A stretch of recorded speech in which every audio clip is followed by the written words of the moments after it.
जय हिंद दोस्तों। आज हम फिर आपके सामने उपस्थित हैं एक नया टॉपिक लेकर। दोस्तों ये जो टॉपिक है ये बहुत ही ज्यादा इम्पोर्टेंट और बहुत ही ज्यादा मजेदार टॉपिक होने वाला है। तो चलिए इस टॉपिक को शुरू करते हैं। देखिए इस वीडियो में हम लोग बात करेंगे पगड़ी संभाल जट्टा आंदोलन के बारे में। इस आंदोलन के बारे में देखेंगे ये इम्पोर्टेंट क्यों है, इसके बारे में आपको अभी समझ में आ जाएगा। देखिए ये जो आंदोलन है ये 1907 में चलाया गया था। कब चलाया गया था? 1907 में किसानों के द्वारा यह आंदोलन चलाया गया था। जैसा कि वर्तमान में आप लोगों को पता होगा कि किसान आंदोलन बहुत ही ज्यादा चर्चा में है। हमारे देश में किसान आंदोलन लगभग 1-1.5 साल से चर्चा का विषय बना हुआ है। और ये जो चर्चा का विषय बना हुआ है किसान आंदोलन, इसकी वजह क्या है? इसकी वजह है, थोड़ी वर्तमान को समझ लीजिए। इसकी वजह ये है कि भारत सरकार ने जो 3 कृषि कानून पारित किए हैं, तो वो जो कृषि कानून है वो बहुत ही ज्यादा विवादास्पद हैं। और वो 3 कृषि कानून कौन कौन से हैं उनको भी थोड़ा शॉर्ट में सुन लीजिए, नाम ही सुन लीजिए। देखिए पहला तो है आवश्यक वस्तु अधिनियम यानी कि एसेंशियल कमोडिटी एक्ट, ठीक है। और मतलब इस एक्ट में ये है, आवश्यक वस्तु अधिनियम जो है इसमें ये है कि कोई भी व्यक्ति मतलब जो बड़ा उद्योगपति होगा या फिर धंधा करने वाले व्यक्ति है, वो वस्तुओं को या फिर कृषि उत्पादों को क्या संग्रहित कर सकता है, उनका भंडारण कर सकता है। आवश्यक वस्तु भंडारण अधिनियम जो एसेंशियल कमोडिटी एक्ट है, तो इसके तहत भंडारण कर सकता है। तो इस भंडारण करने की वजह क्या होगी? वजह से क्या होगा? देखिए इसकी वजह से ये होगा कि यदि बड़े बड़े उद्योगपति हैं जो यदि इन सब सामानों को, कृषि उत्पादों को भंडारित कर लेंगे तो बाजार में इनकी कमी पड़ जाएगी और इनका रेट बढ़ जाएगा। जब इनका रेट बढ़ जाएगा तो फिर ये लोग बढ़े हुए रेट में उस सामान को बेचेंगे। पहला तो ये है। दूसरा, ये सरकार ने पारित किया था कानून, ये दूसरा कानून संबंधित था मंडियों से। सरकार ने प्राइवेट मंडियों को किसान का अनाज खरीदने के लिए ये लीगल रूप से लागू कर दिया था कि मतलब प्राइवेट मंडियां जो है वो खरीद सकती हैं। तो ऐसे में क्या होगा, यदि प्राइवेट मंडियां खरीदेंगी तो फिर सरकारी मंडियों में नहीं बेचेगा, या फिर सरकारी मंडियां जो है वो किसानों का उत्पाद नहीं खरीदेंगी। तो इससे ये हो जाएगा, ठीक है। इसके बाद फिर क्या होगा कि किसानों का जो सामान है या किसानों का जो खाद्यान्न है वो कम रेट में प्राइवेट मंडियां उनको खरीदेंगे। तीसरा था बिल जो सरकार ने पास किया है, तीसरा था कॉन्ट्रैक्ट फार्मिंग से संबंधित या फिर अनुबंध कृषि से संबंधित। तो अनुबंध कृषि से क्या हो जाएगा कि किसान जो भूमि के मालिक है वो एक ठेकेदार की तरह हो जाएंगे। मान लीजिए कि उनकी भूमि का ठेका ले लिया जाएगा और उसके बाद फिर वो कुछ नहीं कर सकती हैं। जो बड़ी बड़ी कंपनियां हैं, जो उत्पादन करने वाली कंपनियां हैं, वो ठेका ले लेंगी उनके खेतों का। तो ये 3 कृषि कानून थे जो कि बहुत ही ज्यादा विवादास्पद रहे हैं और इसके कारण किसान आंदोलन हमारे देश में लगभग 1.5 साल से चर्चा का विषय बना हुआ है। अब समझिए इसको, ये जो आंदोलन है पगड़ी संभाल जट्टा आंदोलन, ये आंदोलन भी एक्चुअली इसी कारण से 1907 में किसानों ने अंग्रेजों के खिलाफ चालू किया था।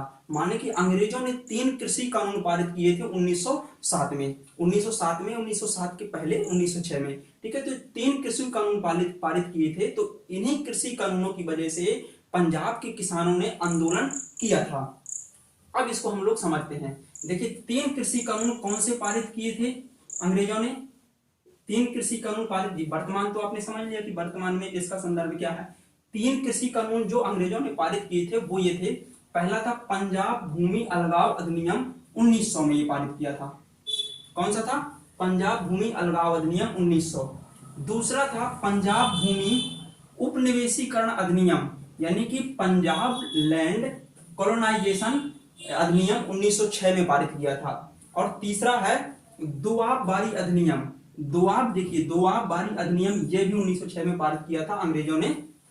इसको समझ लीजिए। देखिए दोआब बारी क्या कहलाता है? दोआब मतलब 2 नदियों के बीच का क्षेत्र जो होता है उसको हम लोग दोआब बोलते हैं। और बारी मतलब, देखिए बारी दोआब है, इसको ब्यास और रावी नदियों के बीच के दोआब को बोलते हैं। बीच का जो क्षेत्र है उसको बोलते हैं बारी दोआब। यानी कि जो ब्यास नदी है और रावी नदी है, इन दोनों नदियों के जो बीच का एरिया है उसको हम लोग बोलते हैं बारी दोआब। तो ये आपको समझ में आ चुका होगा कि बारी दोआब क्या है, ठीक है। तो दोआब बारी अधिनियम भी पारित किया था उस समय पर अंग्रेजों ने। अब देखिए इसके बाद क्या हुआ। देखिए इसकी पृष्ठभूमि कैसे तैयार हुई थी। देखिए इसका जो इतिहास है इसके बारे में आप लोग देखिए ये जो 3 कानून पारित किए थे, इन कानूनों में क्या था? इन 3 कानूनों में यह था कि जो किसान भूमि के मालिक थे, किसान जो भूमि के मालिक थे वो अब ठेकेदार बन जाएंगे किसान। ठीक है। तो मतलब वो भूमि किसानों की नहीं रह जाएगी, अंग्रेजी सरकार के हुकूमत में चली जाएगी। तो इस तरह से ये तीन जो सरकार ने कानून पारित किए थे वो इतने ज्यादा विवादास्पद रहे थे कि किसानों को इस तरह का ये आंदोलन 1907 में चलाना पड़ा था। अब देखिए इसका इतिहास समझिए, जो पगड़ी समाज जट्टा आंदोलन है इसका इतिहास क्या था। देखिए 1879 में क्या हुआ था, 1879 में जो लायलपुर है, लायलपुर एक्चुअली उस टाइम पर माने कि आजादी के पहले पंजाब के हिस्से में आता था, यानी कि भारत का हिस्सा था। अब वर्तमान में यदि लायलपुर को देखें तो वो पाकिस्तान के हिस्से में है, जो फैसलाबाद है पाकिस्तान का एरिया, तो वहां पर ये लायलपुर पड़ता है। तो देखिए जो ये लायलपुर था उस टाइम पर, जो पाकिस्तान में वर्तमान में है, ये लायलपुर एक बहुत ही ज्यादा निर्जन एरिया था। निर्जन का मतलब ये होता है कि यहाँ पर ना तो किसी प्रकार की वनस्पति उग रही थी और ना ही यहाँ पर खेती होती थी, यानी कि एक टाइप का ये मरुस्थलीय क्षेत्र था, ठीक है। तो अंग्रेजों ने सोचा कि क्यों ना हम लायलपुर की जमीन को उपजाऊ बनाएं। अब अंग्रेज तो वहां पर खेती करने जाएंगे नहीं, भाई बैल लेके अंग्रेज तो जाएंगे नहीं, यहाँ पर खेती करना है, इस पर सिंचाई करना है, ठीक है। तो अंग्रेजों ने क्या किया कि लायलपुर की जो लगभग 1 लाख एकड़ का एरिया था, उस पूरे एरिया को उपजाऊ बनाने के लिए अंग्रेजों ने क्या किया कि वहां पर चिनाब नदी से एक नहर निकाली, यानी कि बारी दुआब नहर। कौन सी नहर निकाली? बारी दुआब नहर, चिनाब नदी से ये नहर निकाली अंग्रेजों ने, और वो नहर कहां तक ले गए? लायलपुर के निर्जन एरिया तक, यानी कि मरुस्थलीय क्षेत्र तक लायलपुर में ले गए। अब वहां पर नहर पहुंच गई। अब इसके बाद देखिए अंग्रेजों ने क्या किया कि जो पंजाब अमृतसर, मतलब पंजाब में जो अमृतसर है, होशियारपुर है, जालंधर है, यहाँ के किसानों को क्या किया, यहाँ के किसानों को माने कि पंजाब और हरियाणा के जो किसान थे, कुछ सिख समुदाय के किसान थे, तो उन किसानों को लायलपुर में बसने के लिए कहा और उनको कुछ छूट भी प्रदान की। उन्होंने कहा कि आपको मुफ्त में भूमि दी जाएगी, बस आपको वहां पर जाकर खेती करना है और आपका टैक्स भी बहुत ही कम लिया जाएगा, यानी कि टैक्स केवल नाम मात्र का लिया जाएगा। तो वो किसान जो थे वो अमृतसर, पंजाब, मतलब इस एरिया से किसान अपनी भूमि को, अपने स्थान को, अपनी जमीनों को छोड़कर या फिर बेचकर कहां चले गए? लायलपुर में बस गए। मतलब किसानों को ये था कि भाई लायलपुर में जाएंगे तो वहां पर हमको ज्यादा जमीन मिलेगी, और नहर की व्यवस्था तो अंग्रेजों ने पहले से ही कर दी थी। तो किसान इस चक्कर में पड़ गए कि हम लोग ज्यादा उत्पादन करेंगे और टैक्स भी बहुत ही कम लगेगा, यानी कि नाम मात्र का टैक्स। अंग्रेजों ने इस तरह की लालसा किसानों को दी, तो किसान जाकर लायलपुर पहुंच गए। अब किसानों ने वहां पर क्या किया? खेती करना प्रारंभ किया, मतलब सिंचाई के माध्यम से खेती की।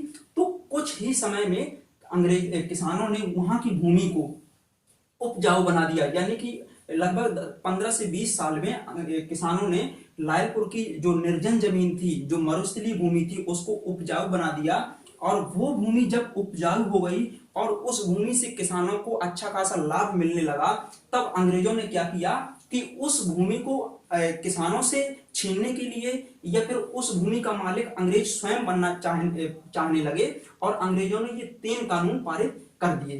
तो ये 3 कानून अंग्रेजों ने जब वहां की भूमि से संबंधित पारित किए, तब क्या हुआ कि किसानों को ऐसा लगने लगा, वहां के जो किसान थे उनको लगा कि यार मतलब हमारी भूमि वहां की तो चली गई, जहां के हम थे तो वहां के रहे नहीं, और यहाँ के अब ये होने नहीं दे रहे हैं। तो इसका मतलब किसान मतलब जो थे वो अंग्रेजों से थोड़ा थोड़ा रुष्ट होने लगे, क्योंकि ये जो कानून थे, इन कानूनों का सीधा मकसद था अंग्रेजों का कि भूमि को अपने कब्जे में ले लेना, यानी कि किसान जो है वो केवल ठेकेदार या फिर कॉन्ट्रैक्टर के रूप में काम करेंगे या फिर अनुबंधक के रूप में काम करेंगे।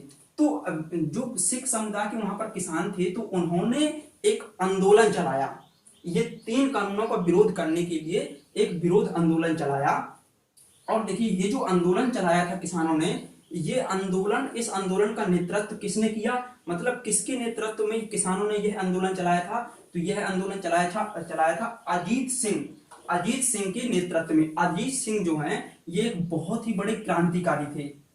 अजीत सिंह कौन थे? बहुत ही बड़े क्रांतिकारी थे। तो इस अजीत सिंह के नेतृत्व में किसानों ने इन तीनों कृषि कानूनों का विरोध करने के लिए आंदोलन चलाया। देखिए अजीत सिंह कौन थे? अजीत सिंह की एक सिंपल सी पहचान है कि ये भगत सिंह, जो हंसते हंसते फांसी पर झूल गए थे, भगत सिंह के चाचा थे अजीत सिंह, और भगत सिंह के पिता थे किशन सिंह। तो अजीत सिंह के नेतृत्व में यह आंदोलन चालू हो गया 1907 में। अब देखिए यहाँ पर क्या हुआ कि यह आंदोलन धीरे धीरे इतना ज्यादा हिंसक हो गया कि लोगों ने जो डाकघर थे उनको तोड़ना, रेल की पटरियों को तोड़ना चालू कर दिया। ठीक है, सॉरी, रेल की पटरियों को तोड़ना तो चालू नहीं किया, लेकिन डाकघर, बिजली व्यवस्था, माने जो सरकारी संपत्ति थी उसको भी नष्ट करना और हिंसक पर उतारू हो गए थे किसान अजीत सिंह के नेतृत्व में। क्योंकि अजीत सिंह जो थे ये थोड़ा क्रांतिकारी विचारों के व्यक्ति थे, तो ये जो उदारवादी विचारों पर विश्वास नहीं रखते थे। ये एक्चुअली जो इनका विचार था ये उग्रवादी टाइप का विचार था, यानी कि आप लोग भगत सिंह से समझ सकते हैं कि भगत सिंह की ये चाचा हैं। ठीक है, तो इनके नेतृत्व में ये पगड़ी संभाल जट्टा आंदोलन 1907 में चालू हो गया। अब देखिए इस आंदोलन के बाद क्या हुआ, देखिए जो इसका एक चीज और समझ लीजिए यहाँ पर। देखिए भारत माता सोसाइटी का गठन किया था अजीत सिंह और भगत सिंह के पिता किशन सिंह, और इनका एक और क्रांतिकारी मित्र था अजीत सिंह और किशन सिंह का क्रांतिकारी मित्र था घसीटा राम जिनका नाम था। तो इन तीनों के सहयोग से भारत माता सोसाइटी का गठन किया गया। एक्चुअली जो भारत माता सोसाइटी थी इसका गठन इसीलिए किया गया था कि इस सोसाइटी के जो जितने लोग हैं वो सारे मिलकर ये कृषि कानूनों का विरोध करेंगे। देखिए भारत माता सोसाइटी, इसको उर्दू में एक और नाम दिया गया है महबूब ने वतन। क्या नाम दिया गया है? महबूब ने वतन। ये भारत माता सोसाइटी। तो भारत माता सोसाइटी का गठन कब किया गया था? 1907 में। और किसने किया था? अजीत सिंह, किशन सिंह और इनका एक और मित्र था, ये उसका नाम है घसीटा राम। ठीक है, तो देखिए इस सोसाइटी का गठन किया। अब देखिए क्या हुआ, ये जो भारत माता सोसाइटी गठित की गई थी तो इसका एक और उद्देश्य था कि जो 1857 की क्रांति 1857 में चालू हुई थी, इसके 50 वर्ष पूरे हो गए थे 1907 तक। तो जो 50 वर्ष पूरे हो गए थे तो इसकी मतलब कि 50 वर्ष पूरे होने के उपलक्ष्य में भारत माता सोसाइटी गठित की गई थी। और जो ये आंदोलन 1857 में चलाया गया था स्वतंत्रता प्राप्ति के लिए, तो इस सोसाइटी का मकसद ये भी था कि हम लोग फिर से पुनः उसी आंदोलन को चालू कर दें, यानी कि आजादी प्राप्ति करने के आंदोलन को शुरू कर दें। तो ये भी भारत माता सोसाइटी का मकसद रहा है। देखिए क्या हुआ, मार्च 1907 में लायलपुर में लाला लाजपत राय को भाषण देने के लिए वहां पर आमंत्रित किया गया था। मार्च 1907 में लायलपुर में किसको? लाला लाजपत राय। लाला लाजपत राय भी एक क्रांतिकारी विचारधारा के व्यक्ति थे, तो इनको वहां पर भाषण देने के लिए क्या किया गया? आमंत्रित किया गया। इसके बाद देखिए अप्रैल 1907 में, देखिए मार्च के बाद अप्रैल 1907 में अजीत सिंह ने एक स्पीच दी थी। तो अजीत सिंह को उस स्पीच देने की वजह से, उस भाषण देने की वजह से क्या हुआ, इन पर देशद्रोह का मुकदमा अंग्रेजों ने चलाया। देशद्रोह या फिर हम इसको राजद्रोह भी बोल सकते हैं। इसका मुकदमा अंग्रेजों ने अजीत सिंह पर चलाया और इनको जेल में भेज दिया। अब देखिए यहां पर एक आंदोलन चल रहा है अजीत सिंह के नेतृत्व में, और अजीत सिंह महाराज कहां चले गए? जेल में चले गए। अब देखिए मई 1907 में क्या हुआ कि लाला लाजपत राय और अजीत सिंह दोनों को क्या किया गया? मांडले जेल में भेज दिया गया, क्योंकि इन पर आरोप लगाया कि इन दोनों ने किसानों को भड़काया है। ठीक है, तो इन पर इस आरोप के तहत इनको मांडले जेल यानी कि बर्मा में निष्कासित कर दिया गया। तो अब इसके बाद देखिए जब ये जेल चले गए तो यहाँ पर आंदोलन और भी ज्यादा भड़क गया, और ये आंदोलन इतना ज्यादा भड़क गया, ये जो 1907 में आंदोलन चला था इतना ज्यादा भड़क गया कि इसका प्रभाव भारतीय सेना पर भी पड़ने लगा, जो अंग्रेजों के कब्जे में काम कर रही थी। यानी कि भारतीय सेना भी इससे मतलब इसमें भारतीय सेना में भी अशांति उत्पन्न होने लगी। तो जब अंग्रेजों ने देखा कि अब भारतीय सेना यानी कि उनकी जो सेना है वो भी अंग्रेजों के खिलाफ जा रही है, तब इसके बाद अंग्रेजों की समझ में आया और तब कहीं जाकर अंग्रेजों ने इन तीनों कृषि कानूनों को रद्द किया।